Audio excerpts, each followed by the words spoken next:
प्रीति, तुम मेरी बात को समझो। तुम एक अमीर बाप की बेटी हो और मैं ठहरा एक गरीब दर्जी का बेटा। अगर हम शादी करेंगे तो ये समाज हमें जीने नहीं देगा। जाओ प्रीति, तुम अपने घर वापस चली जाओ। मुझे समाज की बिल्कुल भी परवाह नहीं है राज। अगर मैं शादी करूंगी तो तुमसे ही करूंगी, वरना मैं किसी से भी नहीं करूंगी।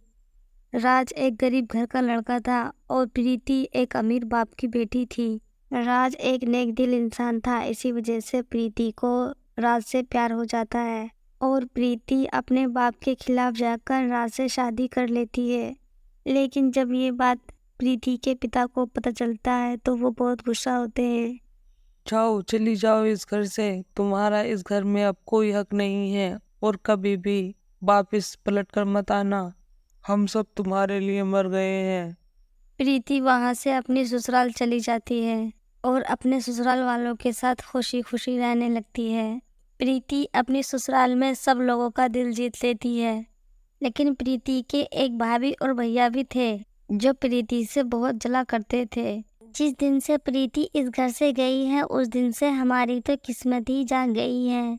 हाँ, तुम सही कह रही हो ममता। पापा का मैं भी तो इकलौता ही बेटा था, लेकिन पापा ने मुझे कभी प्यार नहीं दिया।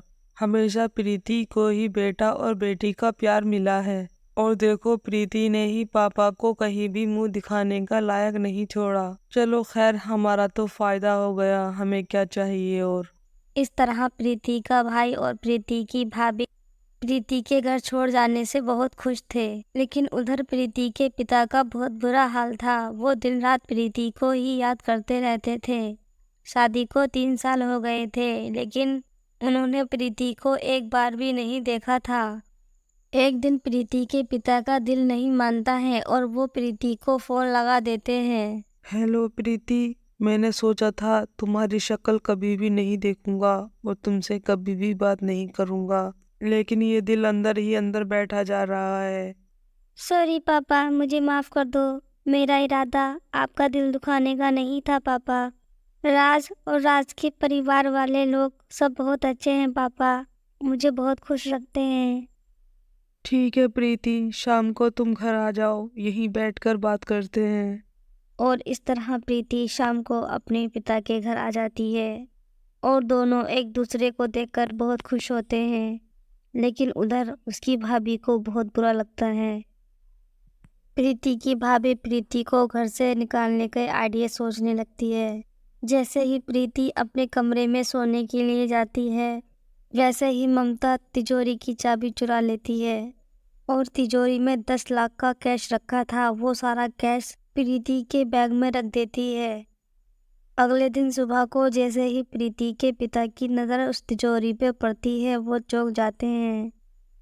प्रीति के पिता को प्रीति की भाभी पर शक था, इसीलिए वो घर की तलाशी लेने लगते हैं और वो पैसे प्रीति के बैग में मिल जाते हैं। प्रीति, ये तुमने क्या किया? तुम अपने घर में ही चोरी करोगी? बेटी, सब तुम्हारा ही तो है, तुम्हें चोरी करने की क्या जरूरत थी? नहीं पापा, मैंने चोरी नहीं की है। मैं भला पैसे क्यों चुराऊंगी? और मुझे नहीं पता ये मेरे बैग में पैसे कैसे आए। क्या मतलब है तुम्हारा? मैंने रख दिए क्या? जब चोर की चोरी पकड़ जाती है तो वो ऐसे ही कहते हैं। पापा, ये पैसे इस प्रीति के बच्चे ने ही चुराए हैं। अब ये गरीब घर की बहू हो गई है, इसीलिए ये पैसे चुरा के लेके जा रही थी। पापा, इस प्रीति को घर से धक्के मारकर बाहर निकाल दो। इतने में मोहन आ जाता है, जो घर का नौकर था। साहब, प्रीति ने कोई चोरी नहीं की है, चोरी तो आपकी बहू ने की है। ये देखो सबूत।